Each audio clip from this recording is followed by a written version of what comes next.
Hi friends, welcome to my channel. ఎలా ఉన్నారు? మేమైతే చాలా అంటే చాలా బాగున్నాం. ఒక మంచి సరికొత్త వీడియోతో మీ ముందుకు వచ్చానండి. నచ్చితే లైక్ చేయండి, సబ్స్క్రైబ్ చేయండి ఫ్రెండ్స్. ఈరోజు జరుపుకోబోయే, మీరు ఆల్రెడీ తమ్నేల్ చూసింటారు కదా, తమ్నేల్ చూసి వచ్చింటారు కాబట్టి స్కిప్ చేయకుండా ఈ వీడియో చూడండి. రక్షాబంధన్ అనేది ఎవరికి, ఈ రక్షాబంధన్ ఎవరికి రక్ష అనేది ఈ వీడియోలో తెలుసుకుందామండి. అది ఎలా, ఈ పండగ ఉన్న కథ ఏమిటి, రాఖీ సంప్రదాయం ఎలా వచ్చింది అనేది కూడా తెలుసుకుందామండి. అన్నయ్య, ఈ రాఖీ నీ చేతికి కడుతున్నాను, నువ్వు ఎప్పుడు సంతోషంగా ఉండాలి. అన్న చెల్లెల మధ్య ఉండే ప్రేమ, ఆప్యాయత, అనుబంధానికి ప్రతీక రక్షాబంధన్. ప్రతి సంవత్సరం సోదరీమణుల తమ అన్నదమ్ముల చేతికి రాఖీ కట్టాలని వారి క్షేమం కోరుకుంటూ ఉంటారు.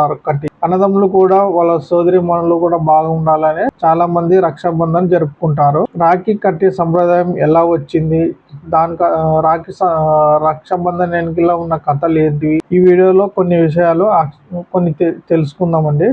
చాలా మందికి తెలుసు, రాఖీ పండుగ చాలా మంది చేసుకుంటారు కాబట్టి కొన్ని విషయాలు తెలుసుకొని మీరు ఈ రాఖీ పండుగ చేసుకుంటే ఒక లైక్ చేయండి, కామెంట్ చేయండి, రక్షాబంధన్ అని కామెంట్ చేయండి.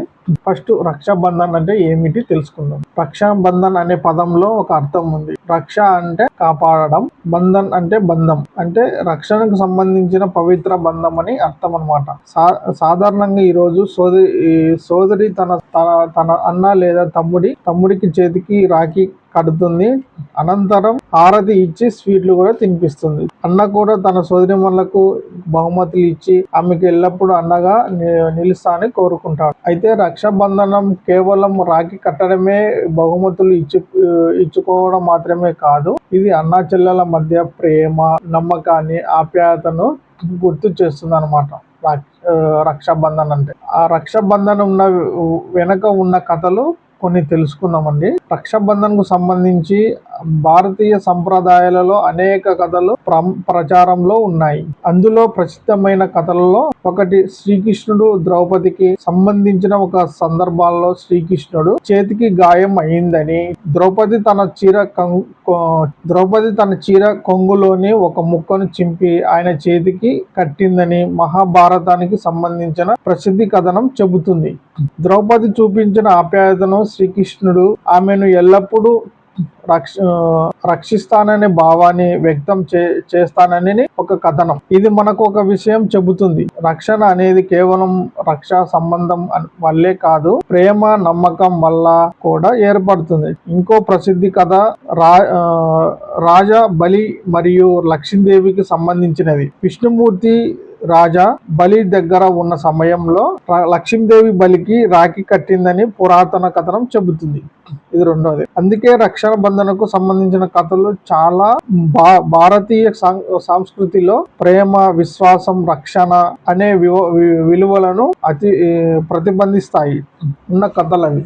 అన్నా చెల్లెల బంధం ప్రత్యేకత ఎలా ఉంటుంది, వాళ్ళ అన్నా చెల్లెల మధ్యన ప్రత్యేకత ఎలా ఉంటుందని ఈ మూడో పాయింట్ తెలుసుకుందాం. చిన్నప్పుడు అన్నా చెల్లెలు ఎంతగా గొడవ పడతారో మనందరికీ తెలుసు. నా చాక్లెట్ తీసుకున్నావు, నా వస్తువు ఎందుకు తీసుకున్నావు అంటూ చిన్న చిన్న విషయాలకు గొడవ పడుతుంటారు. కానీ కష్టం వచ్చినప్పుడు మాత్రం ఒకరికొకరు అండగా నిలుస్తారు. అదే మన అన్న చెల్లెల బంధం. కాలం గడిచే కొద్దీ అందరూ వాళ్ళ జీవితాలలో చాలా మంది బిజీ అవుతూ ఉంటారు. అన్న ఉద్యోగం కోసం వేరే ప్రాంతానికి వెళ్ళొచ్చు, చెల్లెలు పెళ్లి అయిన తర్వాత వేరే ఇంటికి వెళ్ళొచ్చు. కానీ బాల్యంలో గడిపిన జ్ఞాపకాలు మాత్రం ఎప్పటికీ మర్చిపోరు. అందుకే రక్షాబంధన్ ఒక పండగ మాత్రమే కాదు, అన్ని బంధాలను మరి గుర్తు చేసుకున్న ఒక అందమైన సందర్భం అన్నమాట. రాఖీ కట్టే సమయంలో ఏం చేస్తారు? సాధారణంగా రక్షాబంధన్ రోజున సోదరి ముందుగా అన్నకు హారతి ఇస్తుంది. తర్వాత నుదుటిపై తిలకం పెట్టి చేతికి రాఖీ కడుతుంది. ఆ తర్వాత స్వీట్లు తినిపిస్తుంది. అన్న మన సోదరికి బహుమతి ఇచ్చి ఆశీర్వదిస్తాడు. అయితే ఈ సంప్రదాయాలలో కంటే ముఖ్యమైనది మనసులో ఉన్న ప్రేమ. ఖరీదైన బహుమతి ఇవ్వకపోయినా పర్వాలేదు, ఒక ఫోన్ చేసి నువ్వు బాగుండాలి, ఎప్పుడు సంతోషంగా ఉండాలి అని చెప్పడం కూడా ఎంతో విలువైనది. ఒక రక్షాబంధన్ మనకి ఇచ్చే ఒక సందేశం అండి. ఆ సందేశం ఏంటంటే ఈ పండుగ మనకు ఒక గొప్ప సందేశాన్ని ఇస్తుంది. బంధాలు డబ్బుతో ఏర్పడవు, ప్రేమతో ఏర్పడతాయి. మన జీవితంలో ఎంత సంపాదించినా, ఎంత పేరు వచ్చినా, మన కష్ట సమయంలో మన పక్కన నిలబడే మనుషులే నిజమైన సంపద. అందుకే ఈ రక్షాబంధం సందర్భంగా మీ అన్న చెల్లెలతో ఒకసారి మాట్లాడండి. ఒకసారి కలుసుకునే అవకాశం ఉంటే తప్పకుండా కలుసుకొని.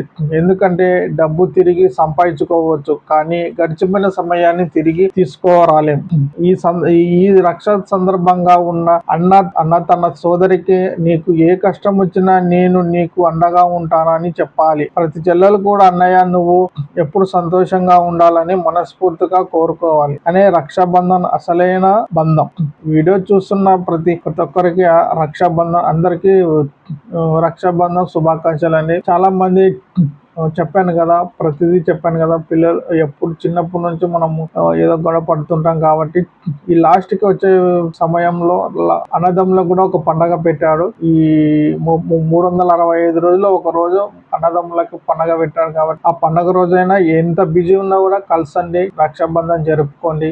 ఎటువంటి గొడవలు ఉన్నా రక్షాబంధన్ జరుపుకొని రాఖీ కట్టుకోండి. మంచిగా అందరూ ఆశీర్వాదాలు తీసుకోండి. అందరికీ అన్నా చెల్లెలందరికీ నా రక్షాబంధన్ ఈ వీడియో అందరికీ వాళ్ళు ఎటువంటి గొడవలు ఉన్నా వాళ్ళందరూ ఈ వీడియో చేసి అందరూ మనస్ఫూర్తిగా కలుసుకుంటారని భావించి ఈ వీడియో చేస్తున్నానండి. ఇలాంటి మంచి వీడియోలు చేయడానికి నేను ముందుకుంటాను. Bye friends.